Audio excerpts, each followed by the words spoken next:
السلام علیکم۔ بخارا کا ایک بادشاہ کسی مرض میں مبتلا ہو گیا۔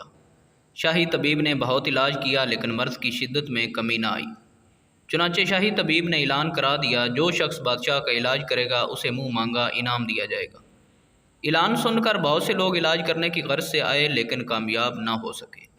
آخر ایک دن 17 سال کی عمر کا لڑکا دربار میں حاضر ہوا۔ اس نے بادشاہ کا علاج کرنے کی خواہش ظاہر کی۔ شاہی طبیب اسے دیکھ کر بولا، بڑے بڑے حکیم بادشاہ کا علاج کر کے تھک گئے، تم تو ابھی لڑکے ہو۔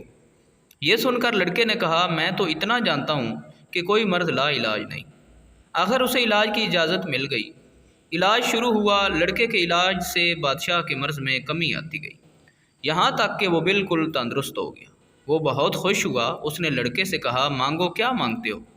اب ہر شخص کے ذہن میں تھا کہ یہ لڑکا ہیرے جواہرات مانگے گا یا آدھی سلطنت کا مطالبہ کرے گا، لیکن لڑکے نے کہا، بادشاہ سلامت، آپ مجھے اپنی لائبریری سے چند عظیم کتابیں پڑھنے کے لیے دے دیں۔ لڑکے کی خواہش سن کر سب حیران رہ گئے۔